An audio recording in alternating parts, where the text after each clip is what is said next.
everybody. Welcome back, because I know y'all all listened to the last one. Welcome back, everyone, to a moderately good podcast. Before we get started, I would like to quickly, shamelessly plug my main guy, Above Average Joe Pro, that does all my photography, all my photo shoots. He's my art director and sound director here in the studio and stuff. I couldn't do this without him. He's not here today, which is not his fault. He actually has like another job and stuff. But I wouldn't know how to do any of this stuff without him. So thank you, Joe. And go Instagram at Above Average Joe Pro. And then another quick shout out to the young gentleman, Hunter, that I'm doing collaboration with. It's Young October is his clothing line. You can go to www.youngoctober.com. And we got really good stuff that we're putting together. And I think it might really help some people. With no further ado, the way I met this gentleman is probably only interesting to us, but I think it's we have a kind of a unique connection. And he just happened to be here in Austin, and you live in Asheville, North Carolina, correct? Yeah, that's right. All right. So I'd like to welcome Tyler to my podcast. How you doing, Tyler? I'm doing very well. Good, dude. Like when I first asked you to do this, like, what was your first reaction? Were you like, what am I like? What do you mean I'm going to do a podcast? Or did you really think that maybe I was doing something cool? Or had you seen anything at all? I haven't seen anything. That's awesome. This is my first podcast, by the way. To do? Ever. Fuck, man. Like the last guy was, it's like 2 for 2 on virgins. You're breaking my virgin. Podcast virgins. You're breaking it. Yeah. Yeah. So I was like, whoa, this is kind of cool, you know? And then I was like, is he investing in it? Or is he just kind of like half-assed, you know? And I'm like, then I get here, I'm like, look at this studio. This is sweet. Like, really? this is legit. Yeah. Like Yeah. You invested into this, and that's really cool. That's awesome. Do you know what it's not a crappy thing, but like this is basically what I did during the pandemic. Right. And, I don't know why I was in a hurry to get done, because there was nothing else to do. Right. And so when I finished it, it was kind of like, oh man, like I kind of like the process of that. And so that might be how I got to all the way to here to doing the podcast. I don't know. You know what I mean? I mean, I'm just thinking about myself. What you said is, I think the most fun thing in life is creation, like creating something. Right. That's the fun part. Right. And I've done medical my whole life, and now I created something back in Asheville, and I don't know how I've created it, but now I'm living the pizza life. Like so do quick shameless plugs like of just all your stuff real quick, so that people know who you are. So like you own a pizza place. Yeah. Okay. A pizza brand, pizza company, I like to refer to as. I don't know if that's maybe a little bit ego, but I want to be big at some point. So I own a company, a brand. You have to think big. Yeah. Yeah. And I don't want to be a pizzeria. I don't want to be a pizza shop. I want to be the brand. I want a pizza brand. Okay, and tell them what you're like. Why are they coming to your pizza place? Because is it the size of the pizza? Is that like at first that was the initial thing? I was like, yo, I'm just gonna make big ass pizzas, right? And people will come. and then if you make big ass pizzas, they will come. Yeah. And then I met like these great individuals along the way, and it just happened to like fall into place where I found a person who was a professional in dough, a person who was local, and she was professional in gaining people around the community and staffing right away. Things that I had no idea what I was doing about. You know, when they like do like documentaries like on like people are serial killers, and they kind of start in like the mid part of their life, and then they go, let's go back to the beginning, and they go on the timeline. Yep. So Tyler, let's go back to the beginning to where like how I met you. Okay. So I met you. You were in college. Yeah. Playing lacrosse. A young idiot, just running around. Still just a little bit bigger idiot now. Following my best friend Pat around, and that's how we're connected, is through Pat, right? Yep, absolutely. And so, you know, I feel like this is a safe place. I mean, you know, like you might have been like a mess. Yeah, you know what I mean? Oh, for sure. But that's kind of what you should do in college. You should try to like figure it out. And yes. I would say like, just from, you know, almost like, you know, we have a relationship or a friendship, but like we're not super close or anything like that. And so watching it from afar, like happening on Instagram, I was like, man, this is like fantastic. Because the last time I had heard you were doing pharmaceutical sales, right? Yeah. So talk a little bit about like kind of what you did and then what made you want to change, like to basically change like your whole career. And like really quickly, did you make really good money doing the sale? It wasn't pharmaceutical, it was something else, right? It was, yeah. So I did laparoscopic sales in my first company. In my second company, I did consulting. And that, again, a little bit of ego, but there's a difference in you think of a salesman and who that salesman is, and then a consultant and who a consultant is. When I was doing consultant, it was more of a collaboration of a team to kind of accomplish a common goal where I wasn't actually going door to door or office to office and selling things. Yeah. So that's why I say consultant. Sure. So, but yeah, that's right out of school. I was in my head. No, I mean, I was young. When I was young, I didn't want to work for anyone. I always want to work for myself. Like that's ultimate goal in life is be free, work for yourself. And really quickly, might I ask, like, so do you think like when you were younger and when I met you, when you keep kind of referring to like ego, right? Yeah. And I'm going to assume that you just want a lot of control of everything that was going on. Oh, 100%. Right? Because we talked a lot about of kind of like, I feel like you've let go of that a lot, right? Oh, so much. Anyway, so go ahead. Sorry. Yeah. And just having that and wanting, but I've always wanted to just be my own boss. So had that in the back of my head. And through college, the only thing I could really fathom of doing it, because I was a good chit chatter and I could get along with people. And so I was like, okay, I'll do sales. And my girlfriend at the time, her father was doing sales. And I went to her house in Maryland. It was ginormous. I'm like, maybe this is my ticket, you know? Right. I can stockpile money real quick doing the sales thing. And then maybe I can get to my ultimate goal of working by myself. And got into doing that, did that for 8 years. And it was traveling all over the country. Good money. And then when I got to Asheville and did the consultant gig, real good money. So I stockpiled like really good amount of money for like 4 years. And I was like, well, I got all this money. I invested in some real estate, ended up subdividing off a piece of land and then building a home, all for basically nothing. And like ultimately at the end of my life, I wish I could teach people who aren't getting taught these real life things of like moving real estate around, using funded money from banks and other sources. So you're not actually in cash on everything and you've got to trade your time for labor kind of deal. I think, and I touched on this before we started the podcast, that like I think this kind of wisdom that you've kind of found around this, a lot of people don't find it at your age. You're 29, right? Yeah. Is that what you said? Okay. Yeah. So birthday any month. Yeah. I'll be big 3-0. 3-0. Yeah. Hey, 30's the new 20 or something. I hope. Well, maybe 30's just the new 21. We don't want to go under like 21. So, but like, I think that that's a very unique, I think a lot of people are still trying to figure themselves out in their late 20s, early 30s. You know, you really don't know yourself like that well. And so you're going to stockpile this money. Mm-hmm. Do you always know that you're going to do pizza place? Was that your intent? No. Okay. So what were you planning on, or what was your plan? I was, while I was in the medical industry, I had 2 or 3 different devices that I was going to patent and get pushed into like production and things like that. And then I just found out how difficult it was to get that type of stuff through in the medical industry. It's hundreds of thousands of dollars to get things passed and time, and you have to know the right people. So I was just always making things and trying to figuring out. Pizza was an easier end, is what you're saying. Yeah. Like I was like, okay, like what can we do? And I landed in Asheville. It was like all by fate. Like there was no, I need to go to Asheville and live in Asheville. It was just happened through the job.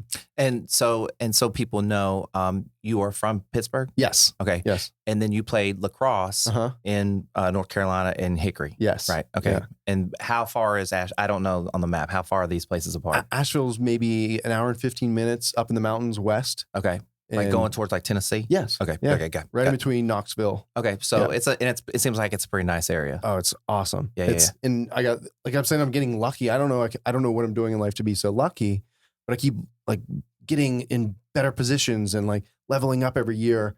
and doing all these things. And I'm just like, I don't know what I'm doing because Asheville just fell into my lap and I love it. I don't want to be in other places. Like Austin's great, but I want to live in Asheville. Yeah. Every time I go there and you see these beautiful mountains and the trees and all the nature, and you go and do all these outdoor activities, you're like, I love this place. It makes you feel so good. Well, you know what was crazy is like earlier when you were talking, and I was going to go, because I knew you were from Pittsburgh. I was going to go like, so what made you like not want to open the pizza place in Pittsburgh? And then after you described Asheville, I was like, oh, that's it. Yeah. That's it. Like nobody wants to go to Pittsburgh. The weather's probably horrible up there, right? Yeah. Oh, like people have depression up there just because they're in Pittsburgh. It's gray like 80% of the time.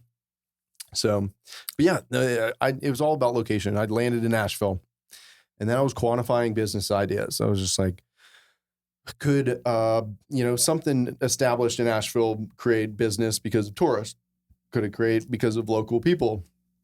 And I kept checking the boxes, and then I was like, okay, I'm getting out of surgery like late at night. Like I would nothing to eat. There was like cookout open, and it was just gross. So I was like, what can we do? Whoa, back up. It was gross sober. It was gross sober. Okay, because like, don't you dare talk about cookout like that. Does everyone know about cookout here in Austin? I don't think so. But this is the way I would describe it. And I don't even know if you would understand this. People in Texas will understand this description, but you might not. It's like if Dairy Queen had everything. That's the easiest way to go do it. And like, if you want what would be equivalent of a blizzard, what do they call those things? Just like a shake or are you talking just a milkshake or? What was it when they put all the stuff in them? Didn't they have a name for it? I don't know. Or you just put everything in a milkshake. You can put anything you want in the milkshake. You just put anything you want in a milkshake. And it was like, I mean, the sweets possibilities were endless. It was crazy. Like cookies, berries. Hey, and just think about this. So like, Pat, my best friend. That's how me and Tyler know each other. He doesn't do dairy because it messes with his stomach. And then he's gluten intolerant. Right. Yeah. And we're just going to Cookout, eating all this horrible food. And his stomach was, I remember he used to just have Pepto-Bismol bottles, just like a long thing until he got his diet straight. And it just made the biggest difference for him. That's all he talked about. He was like, man, this just doesn't make me feel good. Yeah. But I mean, it was so good. We were just like that. You're old. So there's nothing good open.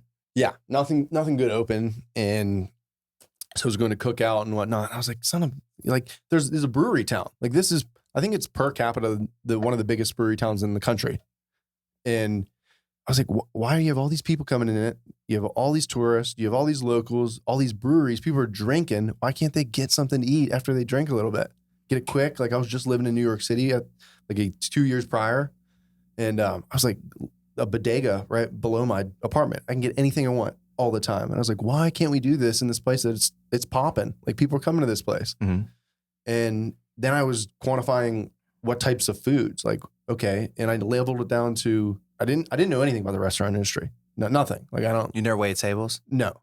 Like I bust tables when I was 18 at a brewery in Slippery Rock, North Carolina, Pennsylvania. Okay. Like that's it. So I had to like learn all this stuff, and I just figured out that hot dogs, noodles, and pizza they make the best margins in restaurants. And then I started researching, and I did Mexican food doesn't fall on that list. So the SKUs are also calculated into it. So like where it's at, like SKUs as in like the amount of things on your menu. Like Mexican food makes really good money, but how many times do you go to Mexican food and they're portioned small? Right. It's always big portions. Right. They're not saving any money on portions. Right. So I'm sure that lies 5 or 6 or something like that. Sorry. But it's all right. So I leveled it down to those things.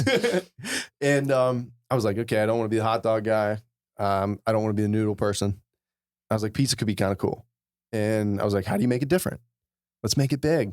You know, what's different about a pizza shop? How do I substantiate myself in the pizza world? Like pizza's huge, and pizza is an American food. Like it started in America.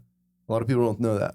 Did you know that? Okay, so let me guess. There's this pizza place in Brooklyn, right? And it started, and like they're still there, and they only take cash because they're like probably still like part of the mob. That one? It could have been somewhere there. Yeah. The story I know. Okay, what's your story? Is the Domino's Pizza Hut story. Okay, what? Yeah. So at some point there was some people trying to make pizza, or they incorporated the flatbread aspect of stuff, and it just wasn't kicking off. Uh-huh. And then you had like Domino's on one coast and you had Pizza Hut on the other coast, and they were just going off, and they started making different style pizzas depending on where their locations were, and it became America's food. Like it started in America. Like, so I guess what I probably what I was like referring to is like this, like where was pizza invented? You're basically saying like what we know is like the modern day pizza and everything that happened kind of started through this war of Pizza Hut and Domino's. Like there wasn't public pizza until Domino's and Pizza Hut. Yeah. And that was it. Like everyone, it was maybe your little Italian mother had like thrown some flatbread or something like that. Italian place or something like that they have that kind of food plus spaghetti and whatever else. Yeah. Yeah. And that's it. So I was like, there's pizza everywhere. Like everywhere you go, you can find a pizza. You can find a chain pizza. You can find a local pizza joint. I was like, how do you make it different? Big. You got to make it big, I just like that you're just like, so let me ask you this, like, did living in New York inspire that? I think it inspired that, like, there were so many pizza places in New York City, like so many. And I was like, how do all these places stay afloat? Like, how are they all in business?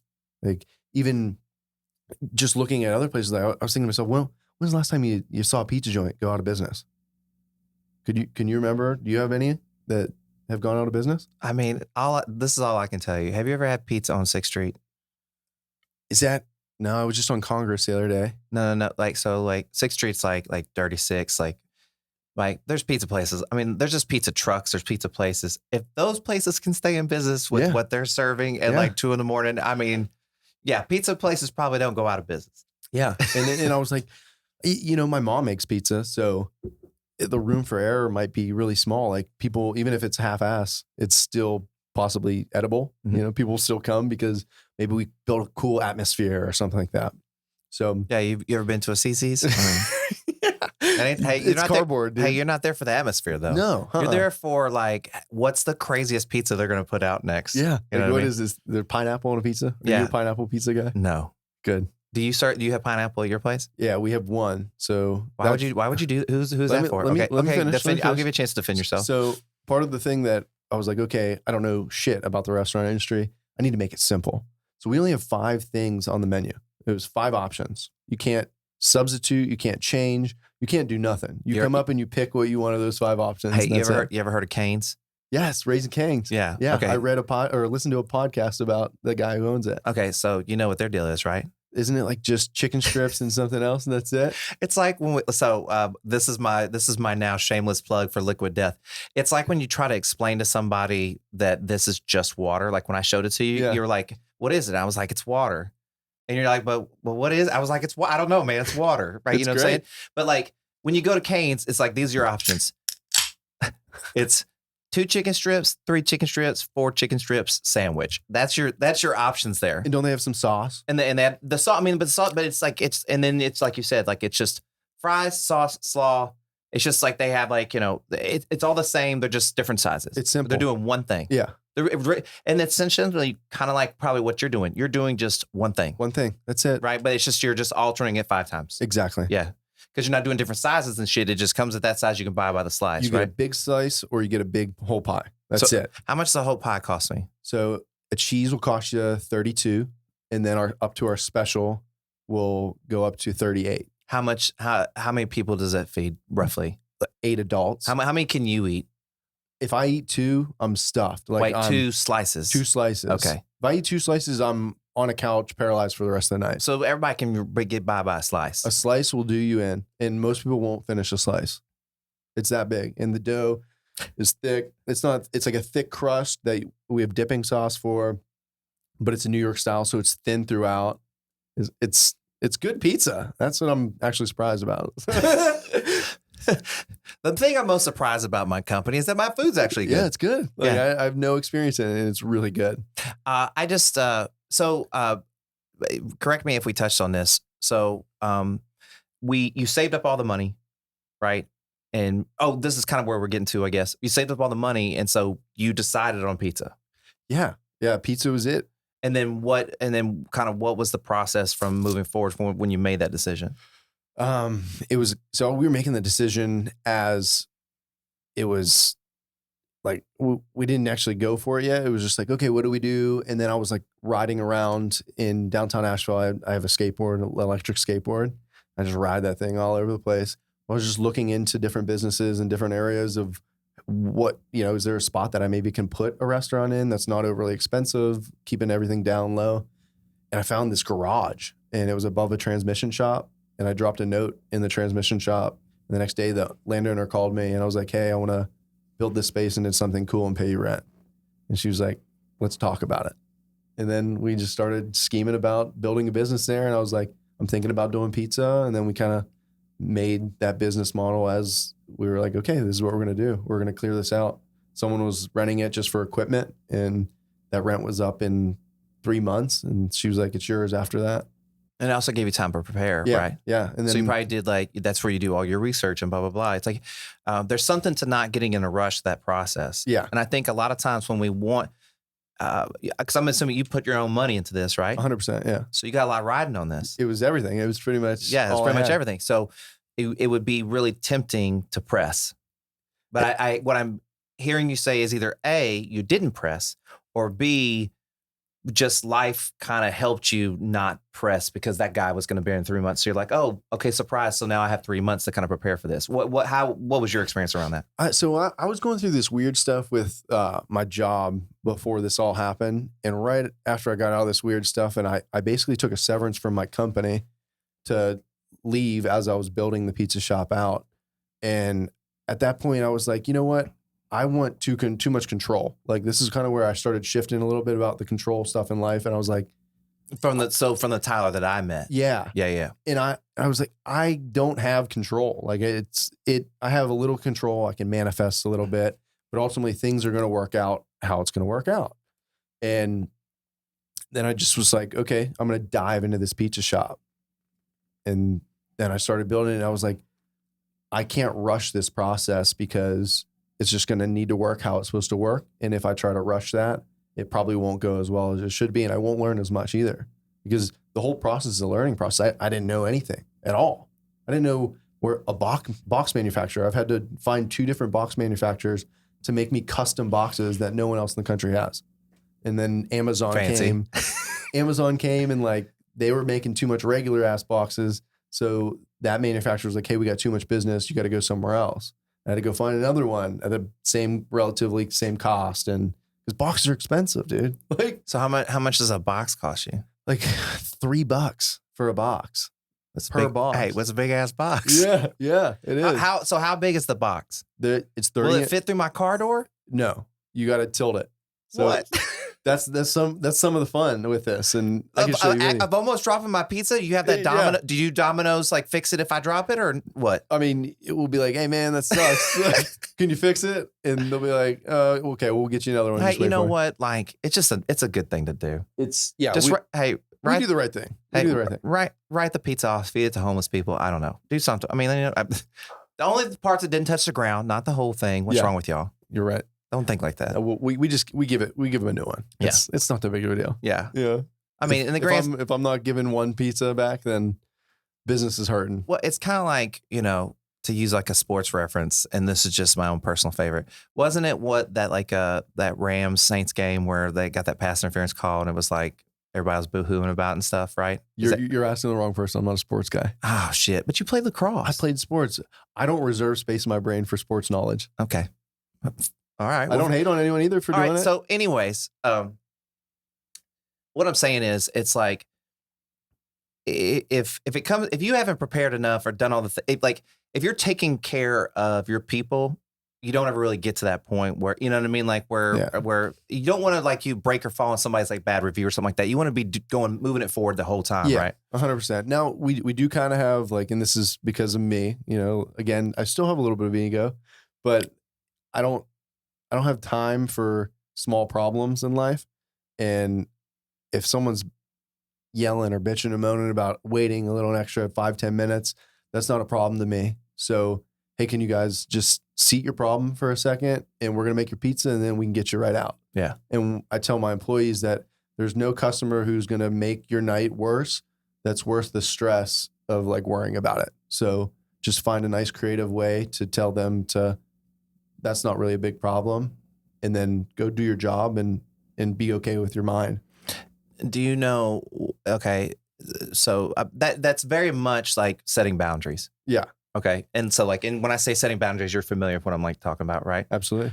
And what a valuable tool to give your employees, you know what I mean? To go like, hey, I want you to have the freedom to be assertive and don't be you can treat people kindly, but just because they're not treating you kindly doesn't mean that you have to treat them poorly, but they also, they're not allowed, they can't do that. Yeah. You know what I mean? And like, and I think that's great. You know what I mean? There's like It's a thin line. It can go either way, but like, if you really try, it's very effective, I would say. Yeah.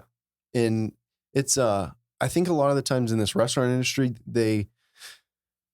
people will do things or suck up to customers because at the end of their dining, that's their tip and they need that. But in our setup, people are actually going and paying for everything first or tipping first. And then the end result is us just producing for them. So we're not obligated to, really deal with you unless it's the transaction that we did in between the pizza shop. Right. It's nothing personal. It's just everyone's here to do a job. We are here to give you what you want. But, sometimes life's not perfect. Well, I mean, and like to run a successful business, you need to be always moving towards this goal of being the best product and the best business you can be, right? Absolutely. So, sometimes when stuff is 5 to 10 minutes late, don't assume that people are just like jacking around. Maybe it's just like, that's just where it is that day. You know what I mean? And maybe they need a little grace and like, maybe you don't have to like, give them 15 more minutes. I mean, like anything, patience. Yeah. Give them patience. I have this whole new outlook on life of like people in a restaurant industry after working in it because I've never done it before. And I used to be the dick who like sent back food and I'm like, this isn't cooked right. Like you're going to need to get me some more. And now you feel different about it, right? I would never do that now. Yeah. It's one meal. Yeah. I see other people do it or get all upset at people and I'll actually call them out in a restaurant in front of them. That's aggressive. But I'm just like, hey, you don't have to be that aggressive. You don't have to. She didn't do that. She didn't do anything wrong. Yeah. She's just your waitress. Like it's look at you. Like, cause I waited tables like my whole life. Right. And I would have assumed you waited tables and you're like, hey, I've never waited tables. And then I would assume since you played lacrosse that you knew something about sports. You're like, I don't know anything about sports. And I was like, who is this guy? I thought I knew you. Now like, it's like, you're like a totally different person. I'm just kidding. No, but it's true that I have a roommate. She's 37-year-old lesbian girl and she's the best roommate I've ever had in my life. But what makes her a good roommate? She's so respectful of space. I'm respectful of her space. So she's a good human. Yeah. And she's like really good with listening and helping me gain some perspective on life as well. And I think she makes me a better person. And anyone who checks me is like, hits me right in the heart. Cause I'm like, I need to be checked. Everyone needs to be checked. And you don't want to be offended by that. You want to get better from it. And just to clarify, she's a good human that happens to be a lesbian. Yes. Yes. No, but listen, there's a lot of lesbians in Asheville.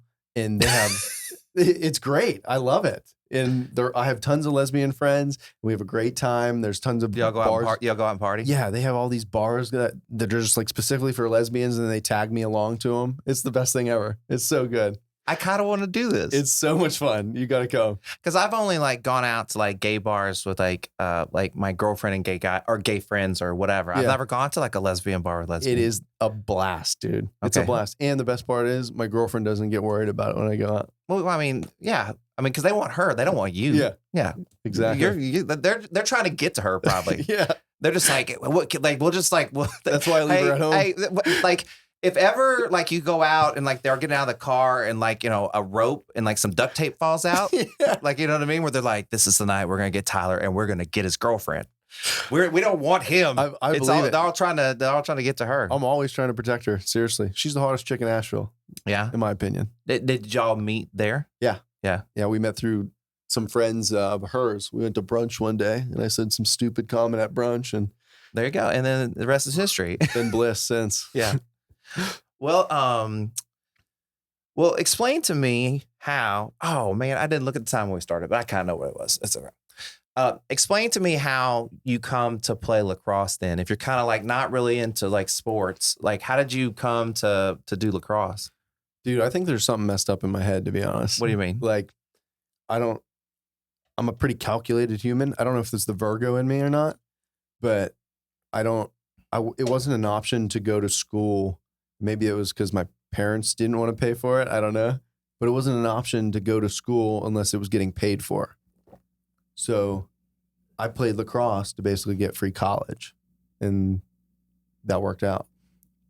So this is what I'm hearing. I'm hearing like you're a hustler, bro.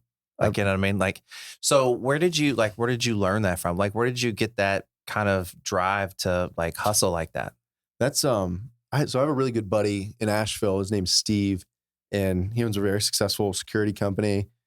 And he gets asked this question a lot. And it's like, hey, where'd you get this drive? And his answer is, I don't know where you get it. You either have it or you don't. Like, I don't know if it's something that you get at a super young age, or if it's impressioned on you as a child, or you're born with this, or it's genetic. There's nothing in me that says I would stay at home and do nothing for an extended period of time. Like, my mind is constantly running on something.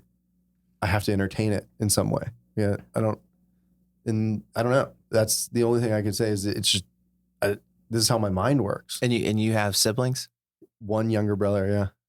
And is he similar in the same way? He is. He has the same amount of drive, but it's not as an independent drive. He wants like security in a job or a corporate structure. Yeah. And that's what he works in. Yeah. He works for a tech company. Yeah. And he keeps on leveling up in the tech company. Yeah. Me and my brother's relationship is very similar. Like I'm like this. Mm-hmm. And then my brother, has a 9-to-5 structured job, doing the, at a desk stuff. And I don't know. We're different like that. There's a lot of things that are the same about us, but we're different like that. There's nothing wrong with that. Nah, there's nothing wrong with it at all. That's awesome because they enjoy that. Like think about this. Think about being like Eddie Murphy. And then Charlie Murphy's like, oh, I want to be a comedian too. You know what I mean? Like, and you're just like, man, that's my shit. You know what I mean? I'm the jokester. Like I'm the, whatever. No, I'm just kidding. But you can't be both. I know. I guess what I'm saying is like, we were talking earlier that, and I actually wrote this down. It's funny that we talked about this. Oh, I think it's on my phone. But I think I remember. I'm just going to ask you this question. Do it. And then I think it'll go to something. So would you say that now, like you're more your authentic self, like who you really are inside? That's what's so freeing about it, right? The most, right? It is the most freeing thing ever. Okay, so 2-part question. One, like when did you realize that? Like when did that hit you? And then 2, how many people do you think run around the world not feeling that or knowing that or understanding that? I could imagine 99% of people walk like you around the see world it, like that. like, right? Yeah. The way people react to things, the way people walk, the way they stand, the way they talk, and they interact on social media with things. And would you say that in finding yourself, it allowed you to learn more about people? Oh, 100%. Yeah. Because when you're in a stage that you're happy. Like I couldn't tell you the last time that someone affected me. Like they made a joke at me and I was offended by it. Now, let me ask you this. When you were in college, would it offend you? Oh, all the time. So that you remember earlier when I was talking about letting go of ego. Yeah. Yeah. Dude, hey, but like how much better does it feel not to lose your shit? It's kind of like if someone told you about sex and then when you actually have sex, right? Yeah. Like, it's like, I remember that. Right. Like, it's like, like, about this great feeling, but then like when you actually do it, like you actually are able to control your emotions in a real heated like situation. You're able to actually, you're just like, wow, that feels so good. Yeah. And that's a slippery slope because you can do it for a very coverted narcissistic reason. Yeah. And go like, I'm going to be the better person. Yeah. Right. But that's not true to the emotion of like it just shouldn't affect you. You should take it in, process it, and then have a conversation around it. Like it's kind of like it's nothing personal. Have you ever read a book called The Untethered Soul? Is this the book you brought me? No. Oh. But it's just, Well, why would you bring up that book if it's not the book you I'm brought gonna bring me? up the other one too. I'm just They're kidding. both really good. I'm fucking with you. I've recently read them both, and I just finished this other one. It's Okay, so what's it called? the first one that I read. It's called An Untethered Soul. Okay, who's it by? It's I can't remember the author. This is my unofficial book club because I had a couple people mention books, so I'm just kind of like, yeah. He's a big author, #1 seller. But my Easy to roommate, find. what's that? Easy to find. Easy find. Yeah. Yeah. Like you can Google it and it'll come Yeah. right up first thing. Roommate gave it to me. It was as I was going through a little tough time, but it's all about kind of letting life, like your subconscious, just let it flow. Like you are watching this movie. Like as I'm sitting here at this podcast, it's not me who I'm here. It's my it's my conscious that's sitting here, and I'm just watching the movie of Tyler Kotch. You're in the moment. Yeah. And that's, You're not thinking of anything else, really. Or when something bothers you and you think it bothers you, let it bother you and then let it go. Yeah. Yeah. Like that's It's okay. good. It's okay for things that bother you. Yeah. Everybody gets bothered. And that's all right. But the one thing is like, if you're going to get bothered about it, get bothered about something that really matters. Yeah. Like don't get bothered about everything. Get bothered about stuff that like you really should get bothered about. Yeah. Get passionate about like, hey, I watched this cool documentary and something really bad's going on. I want to make a difference in that. Yeah. Get passionate about that. Yeah. But yeah, like you're, it's kind of like overcoming adversity. Right. Like it scares me to death. I see your little daughter, you know, like, gosh, if I had one of those, how would I do that? Like, how do I raise that right? But you see, I think the mentality that you already have that, like I kind of told you that I feel like I just came into this. I've just become prepared to be a parent. Yeah. Like in the last 3 or 4 years, a lot has changed for me to where I was like, I can do this. And then you just kind of take it on like you do pizza. You know what I mean? You just do it. You have to do it. That's what Like, you're doing. well, I mean, nobody else is going to do it. Yeah. I mean, your partner, but you're like, you know, like that's your life. That's your life now. So when she was born, I guess Erin is 6 years younger than me, right? So I'm 45, somewhere around there, right? So she's like 38. And we we live almost like half life. I mean, we've lived quite a bit of life. Yeah. Without a baby. And then we just like, you have a baby and you're just like, oh shit, what do I do with this? Yeah. Now go, and you're 23 and you're like, I could have done that at 23. I don't know how people do it. And it must be extremely hard because you don't even really know yourself, you know? And so I'm so glad everything has happened in this fashion. I wouldn't have predicted it, but I'm very at peace with everything. It's like, and like her, it's like, just like, well, I guess I'll just figure it out. You know what I mean? Yeah. Like the other day, and I didn't do it, so don't anybody at me, but like Erin had gone somewhere and I was just going to give her a snack and I was trying to like think of something sweet. And so then I was like, oh, I'll just give her some like peanut butter. Right. And so I go to the cabinet and open the peanut butter and I get about ready to like get like some peanut butter like out of the jar. And then I was like, maybe I should Google this. Like you know, like maybe just check. You know what I mean? And sure enough, it's like, you know, like it could block their windpipe, especially if they don't know how to swallow, blah, blah, whatever. So A, thank God for Google. Yeah. Google. I don't know what parents did before Google, but thank God for Google. But B, like, you know, like just think, like just think about what you do, like but be present. You know, I try really hard to be present and just thinking about her all the time. And Erin actually asked me today, she goes, are you glad you had a girl? And I was like, yeah, I'm totally glad. And I think because, and this is just my opinion, if I had a boy, because I'm a boy, I'd have this weird expectation of boys, or this like I know how to be a boy. Yeah. So let me show you how to be I'm a boy. Yeah. Yeah. You know what I mean? And that's kind of what dads do for their sons. Yeah. It's pretty typical. Oh yeah. Right. Okay. But as a girl dad, it's like, I'm just constantly learning. Yeah. It's a constant learning process and it makes it interesting and I'm involved. And, you know, you can put that mic back, bro, if it's like too much in your face. No, it's good. Okay, I'm just making sure. I don't even know where, should I be eating it? Or? No. You just like an inch. Anyway, so you just want to, you know, I just want to know like everything. And I just want to be a person that she can communicate with when shit goes bad, and that she just knows that I'm here to help. I'm here to help.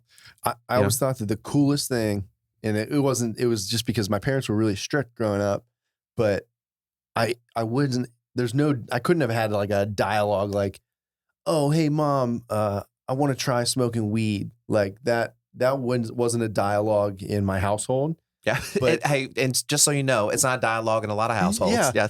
But now I'm older, and I've seen other people in their family who interact in that kind of sense. And I was like, if I ever have a kid, like I want that kid to come to me and be like, hey, dad, I want to try this. Okay, well, let's talk about it a little bit. Yeah. That's the coolest thing ever. Well, did you see, have you ever watch or listen to podcasts at all? A little bit. Have you ever done all the Smoke with Steven Jackson and Matt Barnes? I think I have. Anyways, but he talks about how when his kids, like for the first time they saw him smoking weed, and what he explained to him. And he was just like, this is something that I use for pain and to relax myself. It's for adults. And when you're old enough, you can make a decision. I was like, wow, that was a great answer. Yeah. You know what I mean? That's really good. I just tell Aaron, I go, I'm trying to not do anything that I can't explain. Yeah. If you can't, to me, if you can't explain it, it probably means you probably shouldn't be doing it. Shouldn't be doing it. Yeah. Right. If you can't, and if you can't show your child that like you're willing to own up to stuff, and I'm sure there are like parents like just screaming at the radio right now going like, you just don't understand. I go, but I'm just like, let me take this naive approach. It's kind of the same thing you said about the pizza place. It's like, I don't know shit about pizzas. It's the best way to live, I think. I really think that. Well, I mean, it makes it interesting, but I think sometimes when we come across like small hurdles or challenges or whatever, it's really easy to quit. Yeah. It's really easy to quit. Mm-hmm. And so it's like, well, how much do you want it? You want it about as much as the money that you invested in it. You had a reason to have that. You probably would have had that drive anyway. Yeah. But there was extra motivation there to like, this has to work. You're right. You know what I mean? Yeah. 100%. And that's important. Yeah. So it has to, because pretty much your life depends on it. Yeah. Like, or what you think is your life, whether that be, living in a cardboard box or paying a mortgage or whatever that life you think is, that's what you're risking. Yeah. So that's reality. So, do you know the last time I saw you? Do you remember the last time I saw you? It had to have been 10 years, right? Is that right? It had to have been in college, right? Unless we like, I think maybe I went back for like an alumni lacrosse thing. Did you go like a homecoming thing with Pat or something? Well, the last time I spent one with him, we were up in Asheville. So you weren't there. And I'm telling you, man, it has to be, unless it was alumni, it has to be 10 years. I mean, like, do I seem like a different person? Yeah. Yeah, you have a kid, man. Oh, that's the only thing that I have a kid? No, I've always respected you because you've always had really good advice, and it's always been good advice and not an opinionated advice. It's like, hey, man, just you need to do what's right, or what's to be the good person, or make the right decision, or maybe that's someone that like where we're talking. I think you always gave us advice on women, and I think that I don't know if it was good or not. I think it was the best because it wasn't ever opinionated. It was more advice about people. That's what it was. And it really was, yeah. Because when you apply a lot of those same things to like dating and stuff like that, relationships, it's more than just relationships with your whatever your partner is. Yeah. It's the relationship with your work partner. It's a relationship with your boss, your kids, your aunts, your uncle. And it's your whole tree. You know? That's you definitely give a lot that to Pat.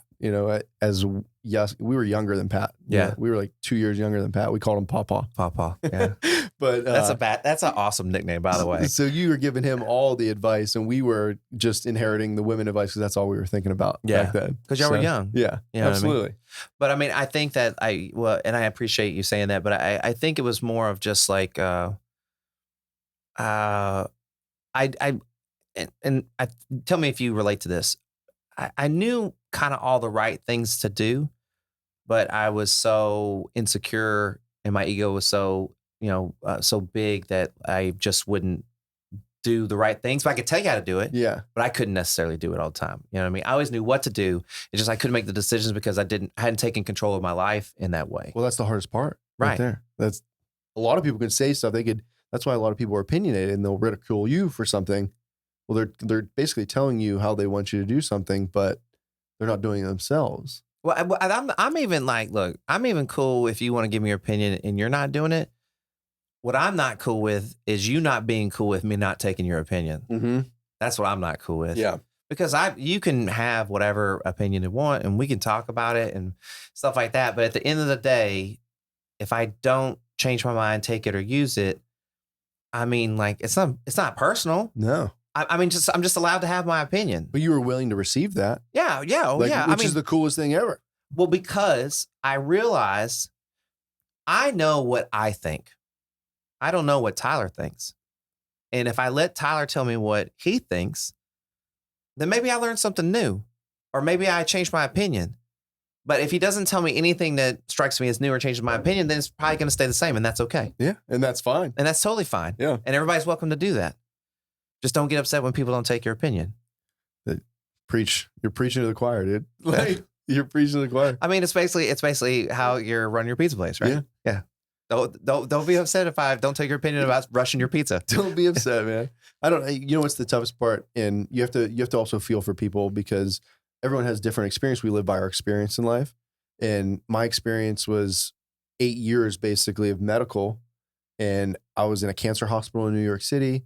So we were opening people up from sternum down to pubic region and then just being like, too much cancer. Let's close them up. Now they have to go and tell the patient, or watching like a 4-year-old's, abdominal cavity fill up with blood, and you're just sinking back into the corner of an operating room.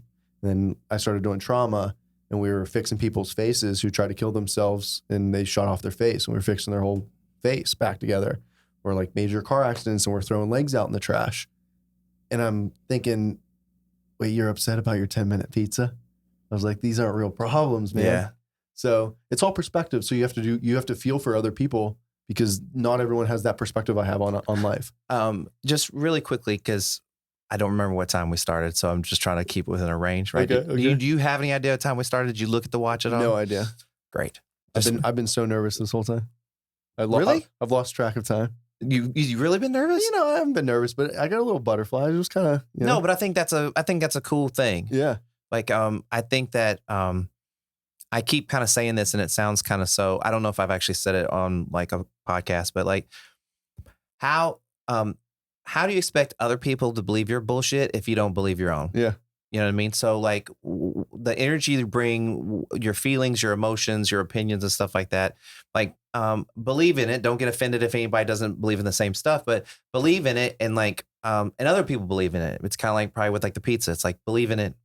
Other people believe in it. Yeah. You know what I mean? Build it and they will come. It's a big ass pizza. Yeah. It's big pizza. People are going to come to it, right? Yeah. I mean, it's interesting. Yeah. You made it interesting. We do like our boxes. They're not white boxes. They're black. And they have that cool like logo. Yeah. Like it looks like the Raiders logo. Yeah. Almost. It's like a Jolly Roger. Yeah. kind of deal with pizza cutters. Yeah. It's fun. Oh, by the way, can I shout out? You can do whatever you want, man. Yeah. It's at PIE.ZAA, PIE.ZAA. And it's PI.ZAA Pizza. So it's Asheville, North Carolina, PI.ZAA Pizza. Come get some ZA. I mean, apparently, you want to go to Asheville anyway because it's like great weather and stuff like that. You just get pizza while you're there. It's amazing. If you've never been to Asheville, you got to go to Asheville. I reside there because I've traveled. I was living in California, Tennessee, New York City, Little Old Hickory, Charlotte. I've traveled over to Europe. I've done backpacking trips in Europe. I've been to like resort islands of places. And Asheville, North Carolina is just home, man. This place is so nice. How much did you traveling influence the idea of like, minus like all the heavy stuff you saw working in the medical field, but like traveling outside the United States and seeing poverty and stuff like that, it gives you another layer of like, hey, like it's not a big deal that Texas didn't have electricity for like 14 days. Yeah. It's not. I mean, we made it. Like, most of us made it. Like, some people lost their lives, and that's horrible. Yeah, but that kind of stuff happens. But the people, like, it's just like people were upset they just didn't have electricity. And I was like, wow, I'm just glad that we have like indoors. We had somewhere we could go, get a roof. Like, even if we had to stay here, you know what I mean? Like, at least we're not in the cold. No, you know what I mean? Like, that would suck. My parents up in Pennsylvania, last winter, my mom called me and she was bitching about they didn't have power for 2 days or 3 days. And up there, is that a regular thing? And I think it was just a heavy storm of some but sort. I mean, it happens, right? Yeah. So like this is like because what happened in Texas was like once in 20 years, abnormal, right? yeah. Okay, so like they're experiencing this every winter, and Like every winter. and so she's bitching about. She's like, I don't have power. She's like, get it out. And I was like, Mom, like you have a backup generator. Like she's like, I know, but I can't get television. And all this. I'm like, oh gosh, I don't know how I came out of you. You're. Well, I just think that, Love you to death, Mom. Yeah, I mean, how old's your mom? She's in her 50s. Yeah, I mean, I just like, as you get older, you have to resist the urge to like bitch. Yeah, it's just like something like it's like that's a rite of passage as like an older person or something. She's a talker too. So I get the gift of gab from her, but I think sometimes she just wants to talk about something, and that was the topic of discussion. Well, yeah, I mean, you're her son. Yeah, you know what I mean. She wants to talk to you, and I mean, and I mean, I'm not saying that you owe her anything. I owe her everything. Trust me. So just just talk to her about the weather or whatever. Yeah, that's what I'm gonna do. All right. Shout out to Tyler's mom. Mom, you're the best. Yeah. I mean, do you really think your mom's gonna listen to the podcast? No. Would your mom listen to a podcast? Would your mom listen to you on a podcast? You think? She probably would, and she'd tell all of her friends. Yeah. So at least I'll get like that group. Yeah. Right. I get that. I'm gonna bump up that 50 plus. At least 5 of them. Yeah. That 50 plus age bracket on my statistics. Yep. I'll send it over. You're gonna send it over to her. She'll listen to it. Yeah. She's not gonna like when I talk about weed. She always like, Tyler, why are you talking about weed? So. I just think that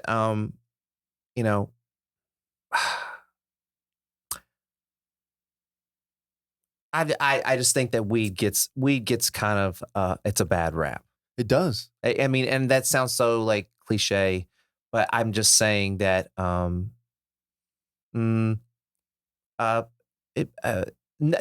is a 100% a safe alternative to anything. Yeah. So if you're like, you're going to say, oh, I'm going to smoke weed or doing like prescription, like painkillers, things like that. Like, I mean, bad things could happen in both scenarios.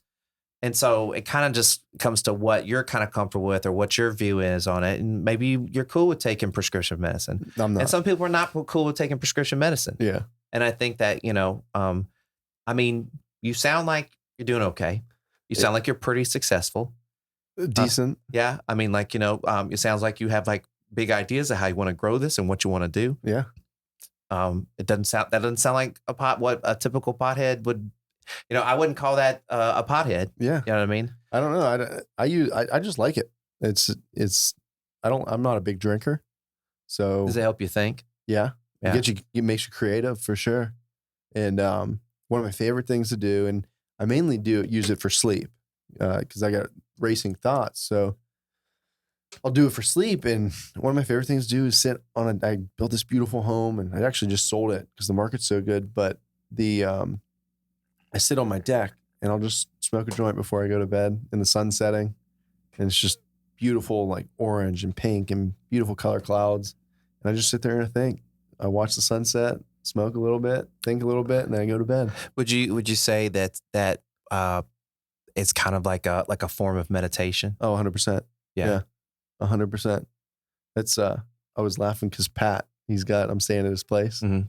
And he's got like a big meditation setup. Mm-hmm. He's got all the different incense and rocks and minerals. And probably about a year ago, I'd be like, oh, you hippie. Yeah. I'd make fun of him. But I recently got into minerals, like real big into minerals, because we store all of our pizza boxes over at the Mineral Center in Asheville. Mm-hmm. And spruce pine has the most pure quartz in the world. And a lot of like minerals and things that like run our microchips on our phones comes from spruce pine, North Carolina. No way. Right in the mountains that surround Asheville. That's why people say that there's such good energy in Asheville, because it's got all these raw materials and minerals just crushed into all these beautiful mountains. Well, now you sound like a pothead. Yeah, right? I'm just kidding. But I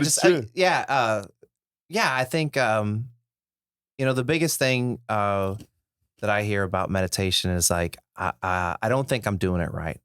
And there's not a right way to do it. You know what I mean? And it just might look different for different people. Mm-hmm. I just think it has to be like, sometimes like I'll just take a nap in the afternoon and I don't really nap, but my thoughts I'm just kind of thinking, but but I'm like not asleep and I'm not awake. I'm kind of like in between. Yeah. And then I'll wake up after about 20 minutes. I always set an alarm, but wake up after about 20 minutes. And I'm just kind of like, oh, like I don't know. Like I feel my brain feels refreshed. I'm like, okay, well, let's get going. You know, That's your meditation. Maybe. Right there. Yeah. You know what I mean? But Yeah. and sometimes I fall asleep, sometimes I don't. And I don't know, but I just think that it doesn't always look the same. It doesn't have to always be done the same way. And if it's something that really kind of relaxes your mind or gets you to be more present, then it's probably good, right? I love that. Yeah. Have you heard of the Wim Hof breathing method?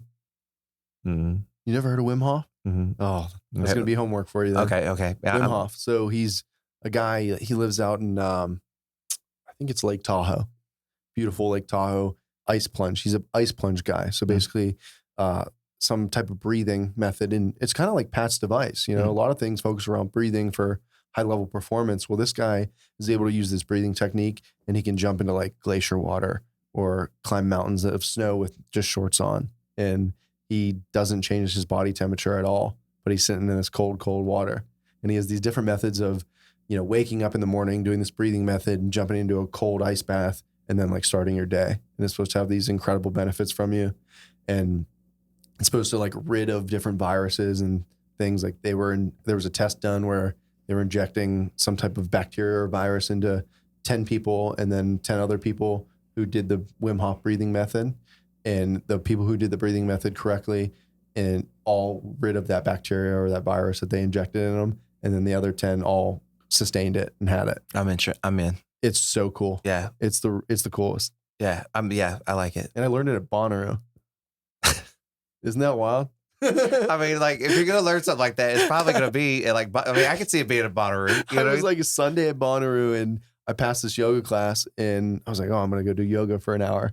And at the end of this yoga class for the last 15 minutes was all Wim Hof breathing method. And I was like, what is this? And I was like getting high breathing. It was the weirdest thing. And I was like, I need to go research this. And I started researching it. And then Goop Lab did a excerpt on it and whatnot. And it's just a really cool thing. Yeah. It's really neat. That's awesome. Check it out. Yeah. Well, this is kind of great because it kind of just rolls into like exactly what I do here at the end of the podcast. So what I always do at the end is I just kind of like ask my guests, like, what do you do to moderate your life? What do you do to find balance? Like how do you balance your life? How do you approach it? And we've already kind of talked a lot about it, but like, you know, if you could kind of just like give a summary of kind of what you do to keep your life balanced. Life balance is, I do a lot of outdoor adventure sports and I like to get in nature. So whenever I had a job, that was my go-to. Like, boom, put me out in the woods. If I had a bad week or something like that, put me out in the woods. And I was in New York City. I would travel an hour and a half up to New Paltz, New York, get in the woods, feel good. And then now it's just not letting things bug me. You know, I'm constantly in the woods. I'm whitewater kayaking, I'm climbing, I'm hiking, doing all these outdoor mountain biking fun things. And it's just serenity. It's like I'm kind of balancing that and then doing something that I really, really love. And that's running my own business. Like, it doesn't matter what the product is. The product has to be good. It has to be, you know, somewhere that people want to go or do something that they want to do. But I'm doing something that I just enjoy. Like, I enjoy running my own business, and it's the best way to balance your life is just enjoy what you're doing. Well, were you a woods forest guy before your change? Before you changed from egotistical college student to a polished adult? Yeah, I always loved the woods. I grew up in Pennsylvania, so kind of grew up in the woods and playing in the woods and riding your bikes through the woods and all that stuff. And yeah, just find peace with it. And I like people a lot too, but I've lived in New York City and I don't want to be around that many people and buildings. Like, there's something about trees and just plants, and I'm big into mushrooms, and like foraging for mushrooms is cool too. You put those on your pizza? We do have mushrooms on one of our pizzas. Yeah. They're not foraged mushrooms though? No, well, if you want to look, bro, like if you want a gimmick, just go like, hey, we pick these ourselves. Dude, from the cow manure on the side of the road or whatever. Where do you find mushrooms at? Like, we had a company that approached us and we were going to do that no way. The cost was outrageous. Oh, I'm sure. It was outrageous. So we just couldn't manage it, but they were passionate about foraging mushrooms. It sounds like it. I don't know if they would have handled the volume, to be honest. Like we opened up in COVID and it just popped off. So Okay, so what? Oh man, like really quickly. So what made you do that, and how did y'all make it, or was it hard to make it work? Like just talk about a little bit, really quickly, like what y'all did and like what brought that decision to just go ahead and start it, and then how did y'all handle it? It was in process. So it was like, boom, we had committed. We had opened up the credit cards. We had, said we were going to build this space out. We're committed. We're in. Like, this is life. We're doing this now. Then COVID hit.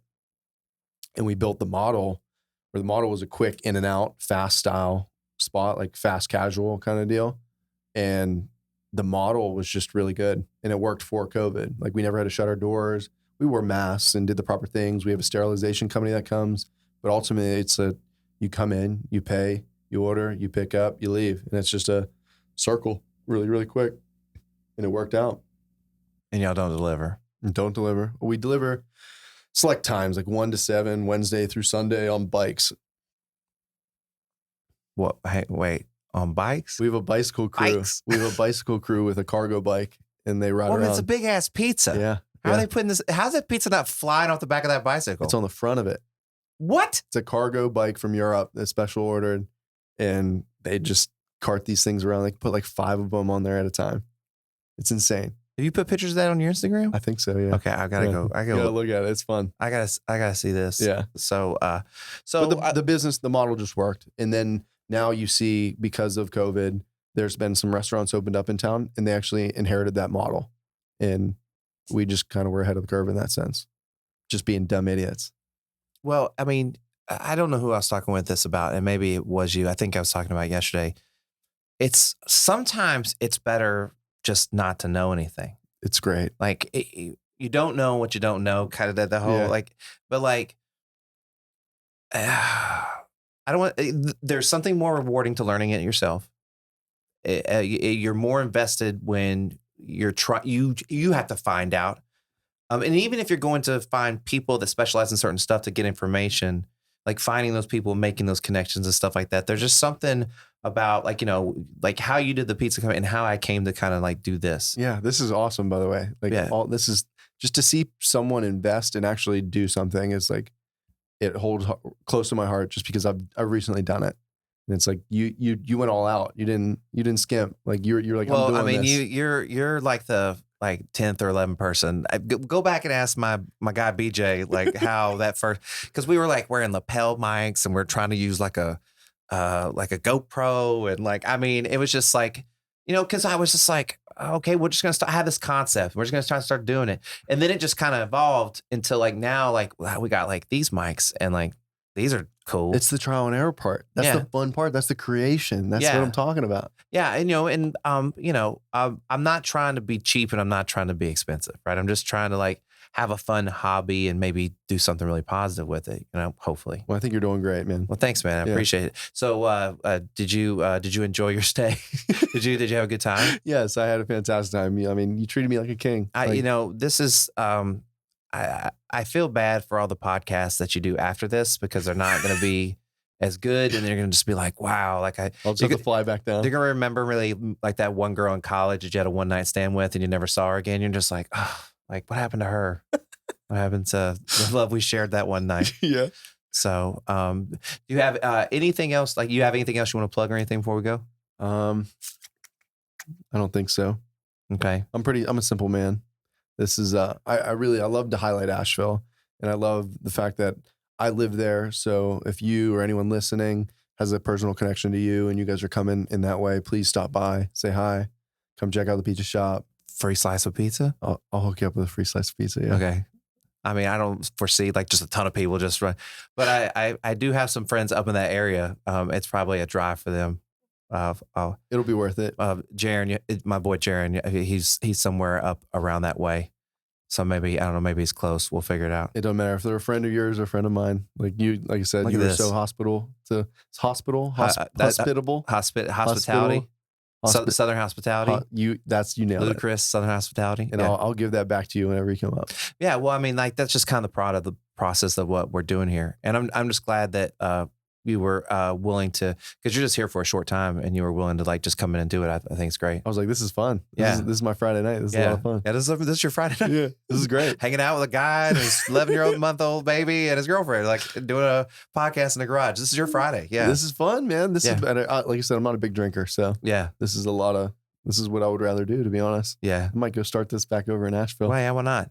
Well, hey, what I'll do is I'll just come out there and we'll do a mobile one out there. That'd be fun. Because I have, in gathering all these things, I've gathered all this extra equipment that would allow me to go do like mobile spots. That'd be cool. Yeah. We just do one like live from your pizzeria. And then we could go over to the brewery. Yeah. People would be like, or we can go to the brewery. What are these and guys then go doing? Yeah. What is that? Like brewery, you mean like it's connected to your place, or like it's like, the people over there, or what? Like we have so many breweries in Asheville, but right next to my pizza shop, there's two main ones, which is Green Man and Burial. And Burial's, both of them are fantastic, but Burial's rated like top 5 brewery in the country. Oh wow. Yeah. And they're literally, I could throw a stone and hit their pot. That's awesome. Yeah. Oh yeah. So we'll go to one of them before, then podcast from the pizzeria, and then go to the other one like afterwards. That'd be great. Yeah. That'd be great. So, well, man, hey, I appreciate it. Thank you for coming on. Jump up here and give me a hug.